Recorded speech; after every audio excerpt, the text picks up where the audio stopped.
Welcome to the People Strategy Podcast. I'm Tracy Austin, and in this show, we dive into the latest trends and best practices in talent management and organizational development. Join me as I chat with industry experts, HR leaders, and business innovators to uncover strategies that can elevate your people and your business. And we always have some previous episodes that tie into what we are talking about today. And so we are linking today to how your organizational culture can impact employee retention. And that's going to tie very closely into our conversation today with Camber Parker as we look at generational workforce and what attracts them to our organization and then retains them after the fact. So with that, Camber, you have done a tremendous amount of work with generations and ensuring that as you look at organizations that you're hitting the needs of every single generation. And with that, you have some significant changes from Yo Pro No to generational performance solutions that by the time this airs will be a week old in the name change. Yes. Yeah, we're super excited. And Tracy, thank you for having me today. We have evolved a lot as a business and it's just time. Yo Pro No was wonderful. And it was, 7 years in the making, but we have grown so much and we now serve an international audience. And it was time to make this change. Absolutely. So tell us a little bit about you and what brought you into working with organizations specifically around culture and generational impacts within that. Great question. I will do my best to just keep this as concise as possible, but there is a little bit of a story behind all of this. And so my name's Camber Parker Bowden, and I have owned Yo Pro No, now GPS Generational Performance Solutions, for the last 7 years. I totally fell into this work after a first career of mine in Fortune 250 insurance company and realized it wasn't the right fit for me. I left after 10 months. And in that process, I realized that all of my millennial peers and friends were all leaving our first jobs after 6, 12, 18 months and thought to myself, this can't be good for the business. And we're all kind of figuring out like, what do we do with our lives? Right. So I started talking to people outside of just my circle and realized that this was happening all over the place. All millennials were job hopping. And I was also hearing from leaders and kind of peers in my network who said that this was really bad for their business, right? They were paying a lot of money investing in talent only to have them leave within a year. And I decided to start a blog, a crazy little blog 7 years ago, and I had switched careers. So I was in corporate insurance. I went into fundraising, very drastic switch, and spent about 5 years building up this business. And I took the business full time about 3 years ago. All of it has stemmed from this blog where I interviewed young people to find out what makes them tick, what makes them stay in a job in the workplace, what makes them leave. And thanks to a few really great mentors who told me, you can do something with this information. I had, hundreds of interviews after the first 2 years. That was what spurred all of this. And so going back to your question, Tracy, I think that story is important because it shows like I fell into this, but everything I've done for the last 3 to 5 years has been very intentional. It's grown organically because people started paying attention and they kind of figured out, okay, she actually has some answers that we could use for our business. And it was about 3 years ago that we realized we're not just here to help companies attract, develop, and retain young professional talent. We're here to really help this multi-generational workforce because it's not just the young professionals that are important in the workforce. It's the seasoned professionals. It's the future professionals, right? It's really kind of linking those three pieces together and focusing more on the synergies and the similarities of generations versus the differences. And so that is where I really feel like we differ from other generational experts out there. We're rooted in our own data and we really don't sit here and tell you, Gen Z does this because of this, this, and this. Baby boomers are this way because of this, this, and this. Those are important factors to account for. But at the end of the day, it's how can we all work better together, not harboring on some of these differences. Absolutely. And trends are really important because it points us in a direction as to where to go. Yet at the end of the day, the person that is going to have the best answer for us is the person in front of us and really asking that question. And sometimes it's about how do we find them to bring them in? And there's different strategies for that. And it's not just generational, it's also about a distinction between different types of professionals and different types of individuals based on how they work. You know, our listeners will hear from one of your clients, Ray Cox, next week about how you supported him. And we're going to get to that story in a minute. And Ray hires professional engineers or PEs. And yet we have so many clients that are hiring and working with, skilled or unskilled labor and supporting them to become skilled labor. And there's a key distinction in retaining those individuals, both within the types of work and retaining folks based on generation. And when we can look at all that together, both from the data and from the conversations, it allows us to move that forward. Absolutely. I love that you mentioned the individual piece because that is really where that's our bread and butter, right? Like the generations piece is critical in helping you understand you can take the data to make smarter decisions on how you communicate with the broad group in that generation. But at the end of the day, people are people and not everybody's going to fit into those generational boxes and stereotypes. And that's what we try to go away from, honestly. Right. I mean, I'm sure you've said this many times on your podcast, right? Like people are people.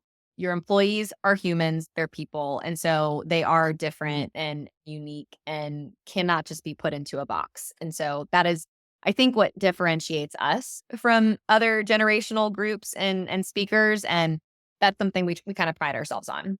Yeah, absolutely. I mean, we're humans. There's a human factor here, which means there's this little bit of flair that goes along with it that we really need to understand what is driving the behaviors that are in front of us. Absolutely. And so your organization has evolved significantly, as we can see in that name change over the last week. So I'm really curious, how has your client work, kind of started to trigger some of that change and how you're approaching and working with clients and those outcomes that you're generating?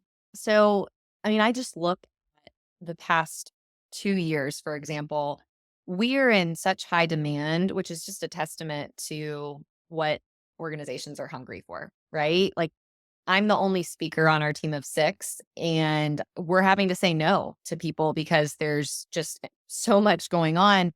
And it's because people are craving this information, right? They want to know, how do our generations connect better together so that we can achieve the results we want. And so I typically say, let's just look at our client load to kind of understand what's happening in the workforce today. So I don't know if that's exactly what you were looking for, but that is, I mean, that's a direct line to some of the workforce trends that we're seeing. We've also evolved, I mean, every year. I mean, you're a business owner. So our services have evolved each year because our data changes, right? The conversation with hybrid and return to work, return to office has really changed our consulting services and advising because leaders are just like, what do we do? Like we're not just struggling with our young people who want to be hybrid, but our Gen Xers want to be hybrid because Gen Xers are typically the ones that are raising young children and caring for aging parents, right? So they need flexibility in ways that Gen Zers might not. And leaders are questioning everything. They're like, what do we do? We help organizations, based on those recommendations, we can implement those. So that's one side of the house. And then the other side is speaking and training. And we're really starting to see some interesting trends in leadership development and speaking. Awesome. Thank you so much for that. And as we kind of look at these changes, one of the things that we notice as well is there's individuals that work incredibly well from home, and there's individuals that work incredibly well from the office, and there's folks that need a little bit of both, and the team needs a little bit of that both. So, as we start to play with that as well, and this is a huge recruiting piece, is understanding what individuals need, because it's no longer just a culture fit to the organization based on those core values, mission, vision, and values. It's also ensuring that we're sharing up front, what does the work environment look like, And what are those really clear expectations? Because there's some folks that just do not work well in an office and won't, and that's okay. But we need to understand that and have clarity and expectations up front. And I think that that's something that we're seeing has had such an increase in impact over the last couple of years that we hadn't necessarily seen that previously. Yeah, you're absolutely right. And expectations, clarity being two key words, that is what we find what kind of breaks down with multi-generational communication is if it's not strong, there is a lack of expectations, a misunderstanding, typically a lack of trust, right? And so trust is a big piece when we talk about return to work and hybrid, because it's hard to offer hybrid when you don't trust the employee. And so that's a whole other story. But again, just return to work and hybrid is the conversation is not going away anytime soon. No, it's Like, not.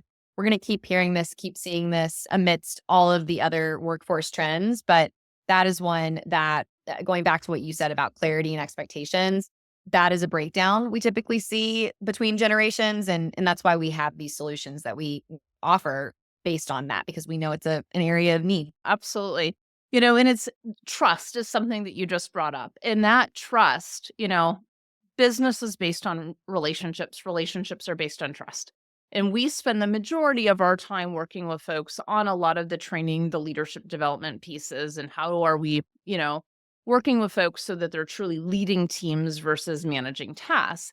And as we look at very specifically that leadership, so much of it comes down to trust and meeting people and seeing them exactly where they're at. And I want to take that, and kind of transition this a little bit into you're using social media significantly with your clients based on some of those assessments that you're doing. And I'm curious, tell us a little bit about how you use social media, why you use it, and the impact that that has on building trust. So social media strategy, I should say, is one of the offerings that we are able to work with our clients. And Ray, for example, with High Fill Engineering, they have been able to see the results of a social media strategy. But with our generational assessment, we go in and we have our proprietary process. It's called the talent impact process. And so we look at 7 core components of a strong multi-generational workforce. So this is from the thousands of data points that we've collected over the last 7 years. To date, we've actually interviewed more than 10,000 young and experienced professionals. So that is what builds this process. One of or two of the parts of those process is attraction, right? So how are you attracting talent through a generational lens? And how are you retaining and activating that talent through a generational lens? So we have an assessment that we go through with every client at the initial engagement. And for High Fill specifically, we went in and we acknowledged that this was an area that they could use a little bit of growth, right? I think they had a Facebook page when we started working with them. And we knew that the work that needed to be done was we need to increase the applications that are coming in, right? We need to see an increase in candidates that are top talent candidates. Mhm. We need to see an increase in retention and really looking at retention more than 3 years, right? Because Mhm. once they get past that 3rd year, there's a little bit more success for long-term retention.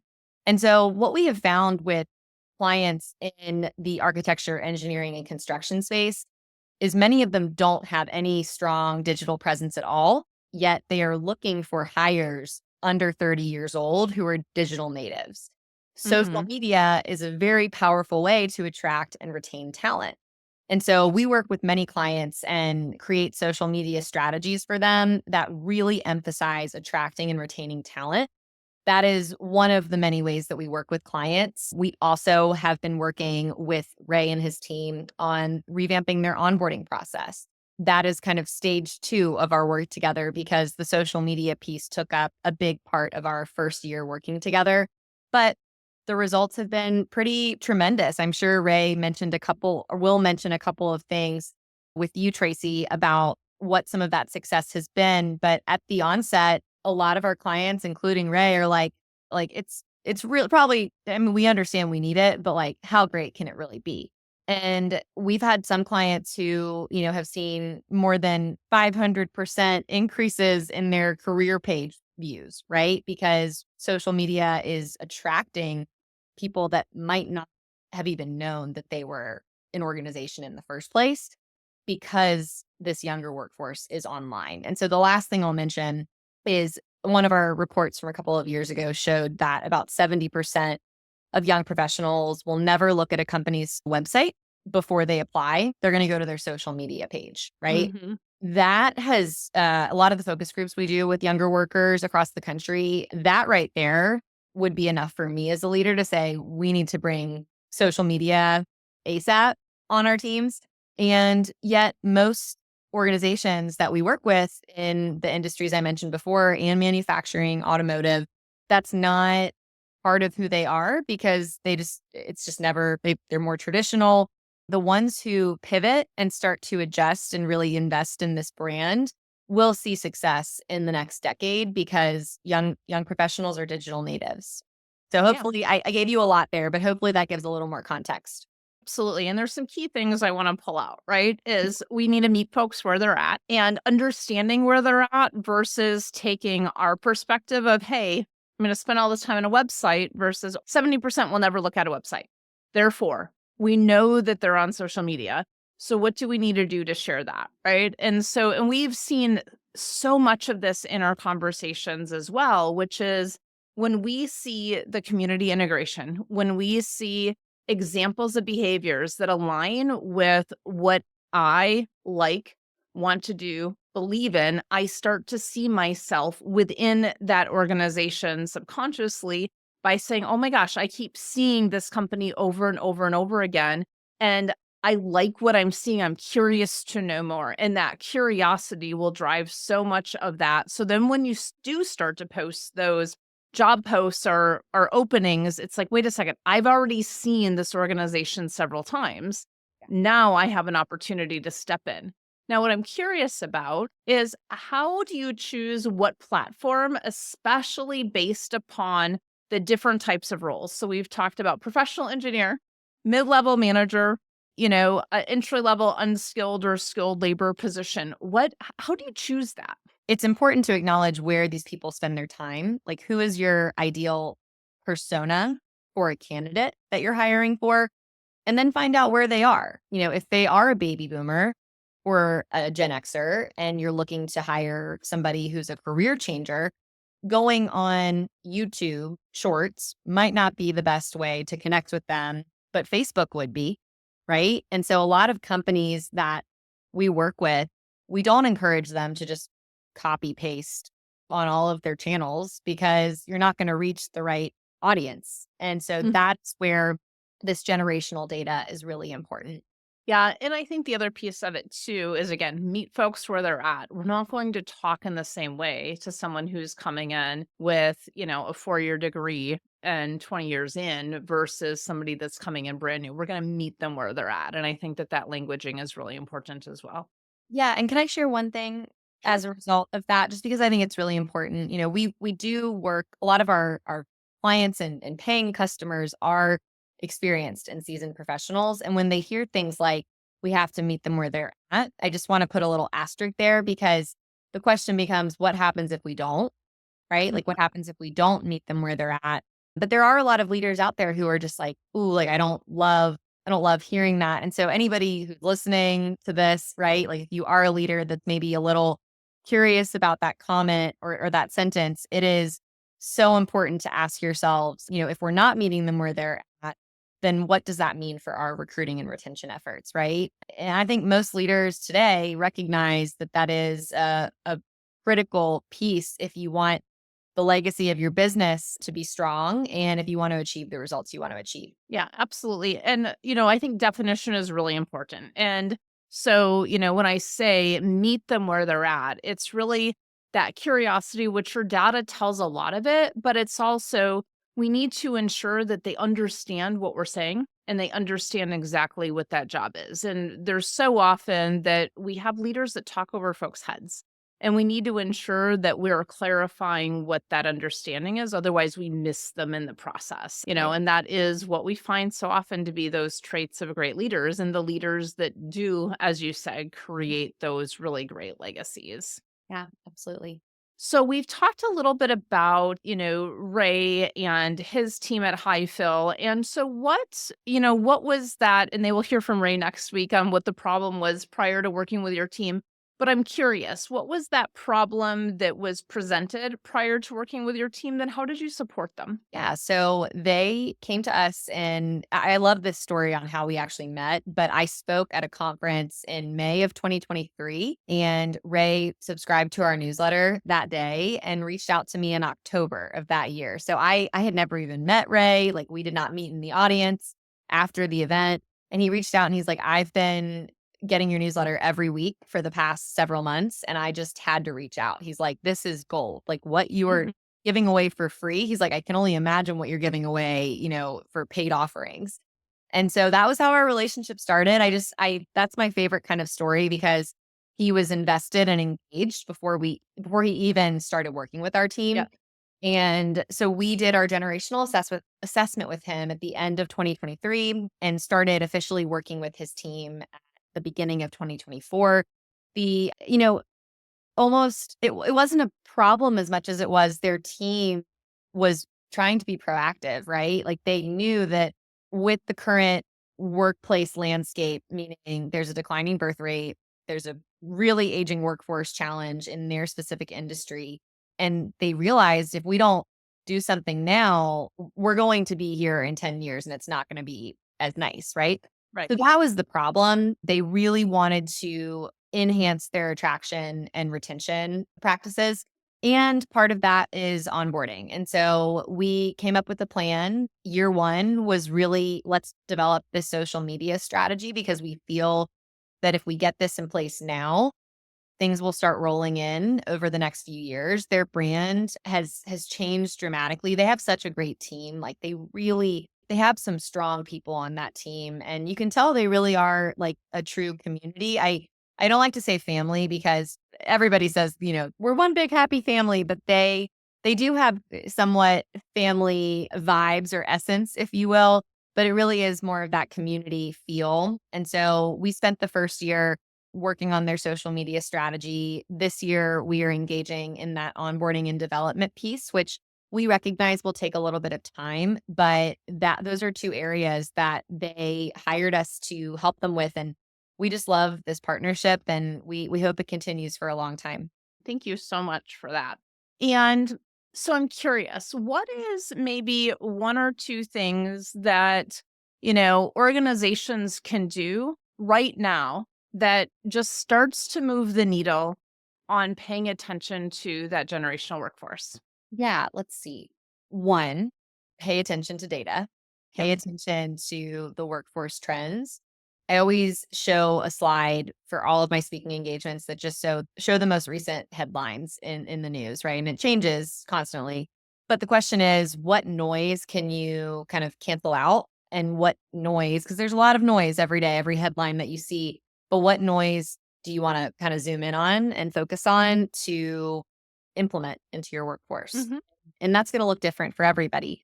But as leaders, it's so important to stay ahead of those trends and then also know your own data, right? Go in and survey your teams. Are you able to engage with your organization and your team members, even your clients, to really understand like what is their experience? And having even just that kind of data is so impactful.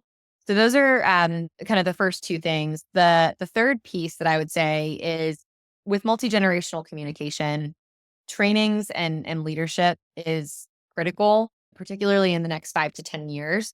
We are seeing just in the last year alone, people are not just coming to us and saying, "Hey, we want one engagement. We want 4 to 5 engagements for our leaders because we want them to be able to lead across generations."